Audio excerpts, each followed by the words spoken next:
Assalamualaikum dan salam sejahtera kepada pensyarah dan rakan-rakan sekalian. Nama saya Wan Mahiran binti Wan Ahmad M2025-2005-175 daripada Sarjana Pendidikan Bimbingan dan Kaunseling Semester 1. Hari ini saya akan memberikan tugasan bagi subjek pengujian dan pengukuran lanjutan yang bertajuk Ujian Profile Personality DOPE. Pertama kita lihat apa itu ujian DOP dan penciptanya. Ujian DOP ini adalah penilai psikologi diri yang ringkas untuk memahami tingkah laku. Diadaptasi daripada teori model DIC oleh pakar psikologi Dr. William Moulton Marston. Pencipta sistem burung itu Dr. Gary Coucher menukarkan teori DIC kepada simbol 4 jenis burung agar lebih mudah dipahami oleh orang awam, iaitu halang, merak, merpati dan burung hantu. Dipopularkan dengan bentuk ujian penilaian diri atas talian oleh Richard M. Stevenson.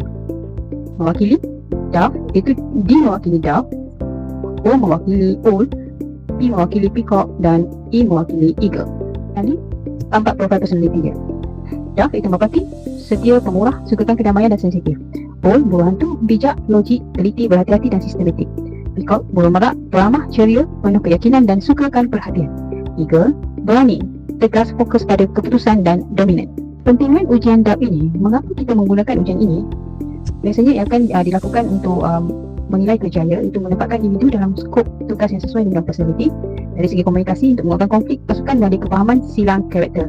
Dari segi pembangunan diri yang menepasti kekuatan diri dan aspek yang perlu diperbaiki. Dari segi kepimpinan membantu ketua menguruskan staf mengikut acuan tingkah laku mereka. Pergi kepada pentadbiran ujian. Langkah pelaksanaannya adalah mengikut format yang mengandungi senarai kenyataan atau pilihan perkataan sebanyak 76 soalan. Untuk masa, tiada masa yang ditetapkan. Kebiasaannya mengambil 10 hingga 15 minit. Arahan kepada calon, pilih jawapan yang paling menggambarkan diri anda sekarang, bukan diri yang anda impikan. Sentiasa menggunakan gerak hati yang pertama. Dari segi persekitaran pula, suasana tempat ujian mestilah tenang dan bebas daripada gangguan. Seterusnya ialah sistem penskoran.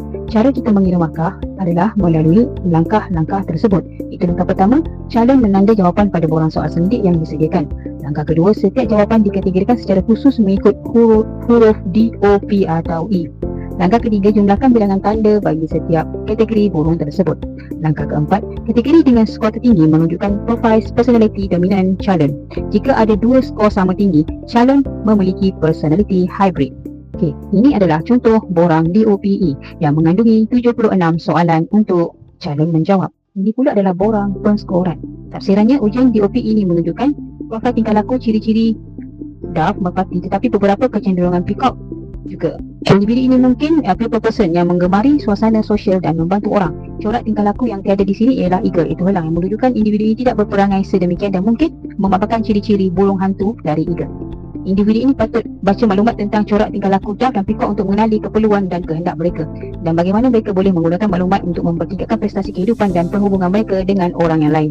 Baiklah, kita pergi kepada graf dan pentafsiran ujian DOPE. Ini adalah ciri-ciri dan sifat-sifat merpati, burung hantu, merak dan helang. Ini menunjukkan hasil kajian. Skor D tinggi iaitu dove, cemerlang dalam kerjaya berpasukan, peranan, sokongan dan khidmat pelanggan. Jika skor O yang tinggi iaitu owl, burung hantu, hebat dalam analisis data, penyelidikan, kawalan kualiti dan perancangan. Jika skor P tinggi, sesuai untuk bidang pemasaran, perhubungan awam dan pembakar semangat pasukan. Jika skor E tinggi iaitu eagle, sangat layak untuk posisi pengurusan, pembuatan keputusan dan ketua projek. Bagi melengkapkan kajian kes ini, berikut dipaparkan klip rakaman semasa responden kita, iaitu Ridwan sedang melengkapkan borang ujian saringan DOPE beliau. Melalui pembahasan secara visual dan juga hasil penskoran yang telah kita kira tadi, jelas menunjukkan bahawa alat ujian DOPE ini sangat efektif sebagai langkah awal untuk menilai dan memahami tingkah laku responden. Sekian saja pembentangan video tugasan daripada saya mengenai sistem penskoran ujian DOPE. Semoga perkongsian ini dapat memberikan manfaat kepada kita semua. Terima kasih di atas perhatian anda.